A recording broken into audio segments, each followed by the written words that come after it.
He walked into the hospital with nothing but a trembling voice and a worn-out coat, no wallet, no ID, and no one waiting for him. But what no one knew was that this man, who looked like he hadn't eaten in days, could buy the entire hospital 10 times over. So why was a billionaire pretending to be broke?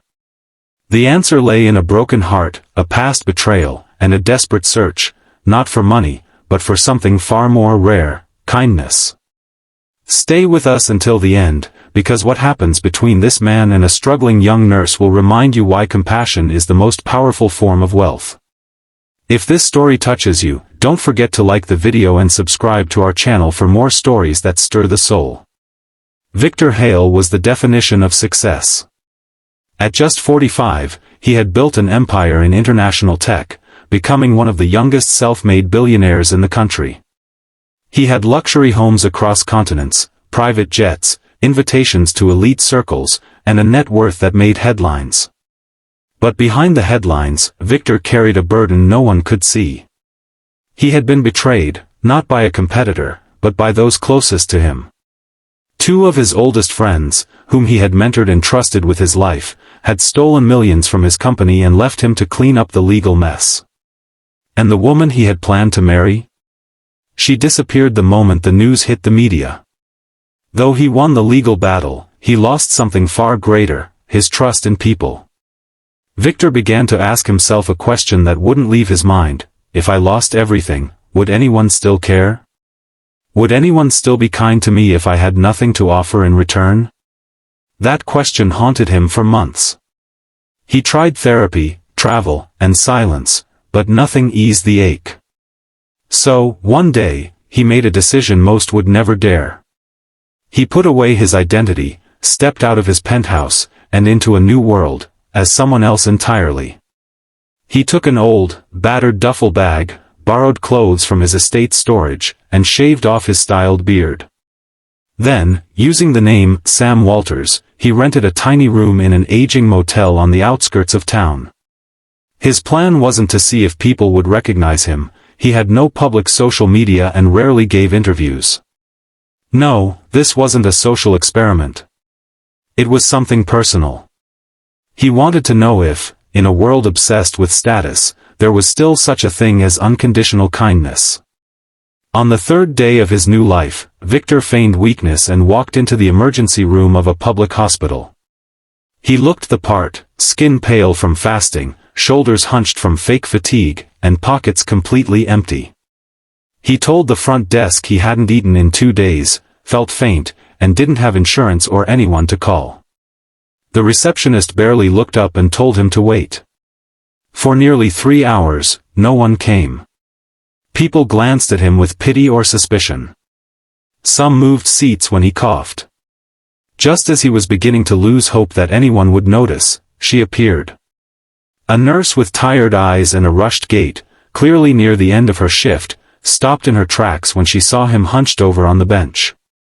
"You okay, sir?" she asked, kneeling beside him. I think I'm just really weak," he muttered. She gently took his wrist to check his pulse. "When was your last meal?" He didn't answer. She got up without another word and returned a minute later with 2 granola bars and a bottle of water. "Eat these."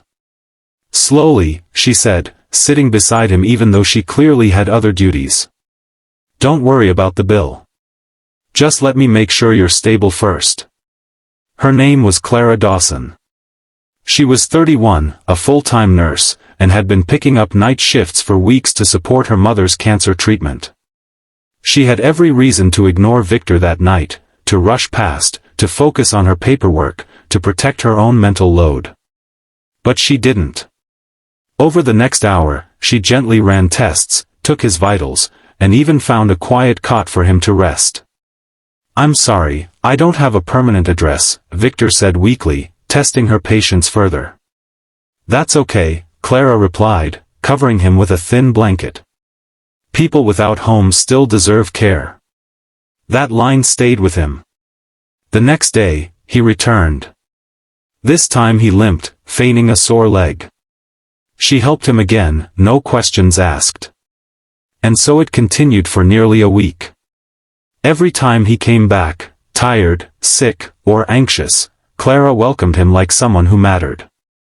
She never asked for anything. She never judged him. And she never treated him as less than human. One evening, as she walked out of the hospital after her shift, she saw Victor sitting alone on the bench. She hesitated, then approached him. "You okay, Sam?" He looked up. "Why are you always kind to me?" She smiled faintly. "Because everyone deserves kindness. Especially those who seem like they don't get much of it." Victor said nothing. But in that moment, something inside him cracked open. A wall he'd built around his heart began to crumble. That night, he made a decision. It was time to reveal the truth. The next morning, Clara received an envelope in her staff locker with a handwritten note: "Meet me outside the South Hospital gate at 6 p.m., Sam." Worried something was wrong, Clara showed up. But instead of a limping, frail man, she found a sharply dressed man in a navy suit leaning on a silver luxury car. Her jaw dropped. "Sam?" she asked. He smiled gently. "My name's Victor. Victor Hale." She blinked in disbelief. "Wait. The Victor Hale?" He nodded, then handed her a letter. In it, he explained everything. The betrayal, the loneliness, the test. How he'd pretended to be poor not to mock the system, but to see if true kindness still existed. "You passed that test, Clara," he said softly. "Not just passed, you restored my faith in humanity." Clara stood there, overwhelmed, heart racing. Victor continued, "I want to do something. Not out of gratitude, but because the world needs more people like you. I want to fund your mother's treatment. Fully. And I've set up a $3 million fund in your name to help underpaid nurses across the country." Tears fell down Clara's cheeks. She tried to protest, but Victor placed a gentle hand on her shoulder. "You gave without expecting anything. Let this be the return." Over the next few years, Clara didn't quit nursing. But she did more. She opened a foundation that provided mental health support, emergency grants, and scholarships for nurses in crisis. She became a symbol of selfless care in a system often stretched thin. And Victor? He changed too. He started a new initiative, Undercover Philanthropy. Instead of press releases and photo ops, he supported small acts of goodness anonymously, just like the one that saved him. So if you ever feel that kindness is unnoticed or unappreciated, remember Clara. Her smallest actions created waves that touched thousands. And all she did was care. If this story touched your heart, please like this video and subscribe for more powerful true stories. Let's keep kindness alive, one story at a time.